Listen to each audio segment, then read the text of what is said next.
안녕하세요. 뚜니진입니다. 두 번째 소개시켜 드릴 교육과정과 관련된 자료는 교수학습 자료, 교수학습 방법 개선이라고 하는 교육부에서 제공한 PDF 자료입니다. 학교에서는 이게 책으로도 나와 있는데 저는 PDF를 찾아서 제본을 했습니다. 이 자료 같은 경우에는 어떻게 하면 학생들이 인성교육을 강화할 수 있느냐를 구성으로 해두었고요. 교육과정과 관련된 내용이 옆에 이렇게 나와 있는데 일반 사회와 관련된 내용을 찾아서 하시면 됩니다. 이 PDF가 좋았던 것은 의사결정, 문제 해결, 프로젝트 학습, 밑에 가면 시뮬레이션, 탐구학습, 개념학습이 대단원 어디와 관련이 있는지를 소개해주고 그 학습지를 제공하고 있습니다. 여기에 보면 이제 일상생활과 법 파트가 있는데 이게 시뮬레이션 모형 안에 들어가 있어요. 그래서 저는 이 자료를 보면서 가장 놀랐던 게 이렇게 기출될 수도 있구나. 저희가 그 모의 재판이 나왔었잖아요. 그 모양이 여기 나와 있었다는 것을 알 수 있었습니다. 먼저 살펴볼 것은 의사결정 학습 모형입니다. 교육론 개론서에서 설명을 하고 있듯이 의사결정 모형에 대한 설명이 간략하게 나와 있고요. 그 다음 페이지에는 단계별 활동이 나와 있습니다. 단계별 활동 같은 경우에는 개론서와 조금 다른 내용이 있을 수도 있는데 이거는 실전에서 어떻게 사용하는지에 따라서 달라질 수 있고 명칭이 조금 다를 수 있으니 참고해서 보시면 되겠습니다. 뒤로 넘어가면 교수학습 과정안이라는 표가 그려져 있습니다.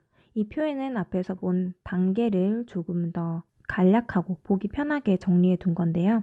제가 여기에 스타일이라고 써놓은 것은 아마도 아래편에 집단 의사결정이라는 표현이 있었기 때문이라고 생각을 하고요. 이런 표도 지도안을 작성할 때 참고해서 사용했습니다. 특히 이런 표 같은 경우에는 옆에 어떻게 활동을 해야 되는지 내용이라든지 자료 제시, 조건이라든지 이런 것들도 있기 때문에 사용할 때 도움이 많이 됐습니다. 다음 페이지에 보면 이제 어떻게 하는지에 대한 내용이 나오고요. 여기에도 이제 주제와 학습 목표를 살펴볼 수 있습니다. 현대 사회의 문제점, 저출산 고령화와 관련된 주제입니다. 실제 개인 의사결정을 먼저 한다면 어떻게 서열화하는지, 그거를 기록하게 하는지, 그리고 교사가 이것들을 어떻게 도와줄 수 있는지 이런 것들을 보는데 여기 보면은 관철할 수 있고 논리를 보류할 수 있고 포기도 가능하다 이런 식으로 피드백을 해줄 수 있다는 것을 알 수 있습니다. 마지막에 여기는 자기 평가를 할 수 있는 표를 제시하고 있으니 제가 참고해서 나중에 정리 파트라든지 할 때 사용할 수 있었다는 것을 볼 수 있어요. 활동지를 한번 보여드리겠습니다. 집단 의사결정이었어요. 그렇기 때문에 9가지 방안이 제시되어 있는데 너네가 한번 살펴보고 이걸 우선순위를 정해서 활용을 해야 된다. 반드시 3가지를 선택하고 그 다음에 이것을 차후에 3가지 선택한 그 다음에 선택할 것도 골라야 되고 포기할 것도 선택을 해야 된다. 이렇게 학생들에게 수업을 할 때 알려줘야 될 것을 내용으로 제공하고 있습니다. 문제 상황지를 살펴보고 집단 의사결정까지 마쳤다는 가정하에 발표와 평가는 어떻게 하는지에 대한 설명이 있는데 이제 집단 의사결정 같은 경우에는 만장일치를 하게 되잖아요.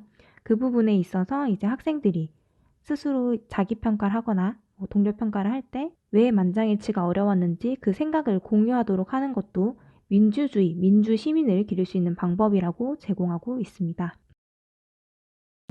의사결정 모형만을 여러분께 소개를 해드렸는데요. 구글링을 하시거나 교육부 혹은 시도교육청에 들어가셔서 자료를 검색하셔서 다운받으신다면 더 많은 도움을 받을 수 있을 겁니다.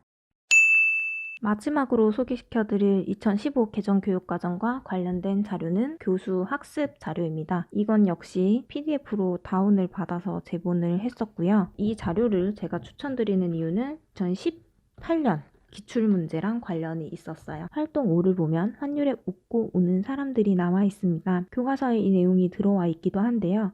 이렇게 한 번 더 찝어주는 건 그만큼 중요하고 학생들이 어려워하는 부분이니 교사가 신경 써야 된다. 이런 것을 알려주는 지침서라고 생각을 해요. 그래서 여기 보면 특히나 탐구 활동으로 나와 있어요. 탐구 학습으로 진행해 본다. 앞에 보면은 구체적인 모형의 순서, 평가 방법, 심지어 이제 어떻게 하면 심화 학습을 할 수 있는지도 내용을 제시하고 있습니다. 사회과 교육과정 및 교수 학습 자료 개요를 살펴보면 일반 사회 성취 기준에서 제공하는 대단원명과 성취 기준 그리고 저희가 중요하게 생각하는 교수 학습 방법에서 모형이 나와 있습니다. 이 외에도 UCC 스토리보드와 같은 그리고 비주얼 싱킹 이런 다양한 방법이 여기 소개되고 있으니까 참고해서 보시면 좋겠습니다. 이 UCC 스토리보드는 최근에 수행평가로 많이 사용하고 있는 방법 중에 하나입니다.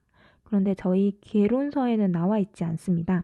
그래서 이런 2015 개정 교육과정에서 제공하는 다양한 자료를 활용한다면 수업 시간을 준비할 때 좀 더 많은 도움이 될 거라고 생각을 해서 이렇게 영상으로 추천을 드립니다. 세 번째 영상은 2015 개정 교육과정과 관련된 내용 그리고 자료로 구성을 해 보았습니다. 너무 조급해 하지 마시고 천천히 차근차근히 내용을 익히는 것부터 수업 실현과 면접을 준비하시면 좋겠습니다. 그럼 다음 영상을 준비해서 찾아뵙도록 하겠습니다. 감사합니다.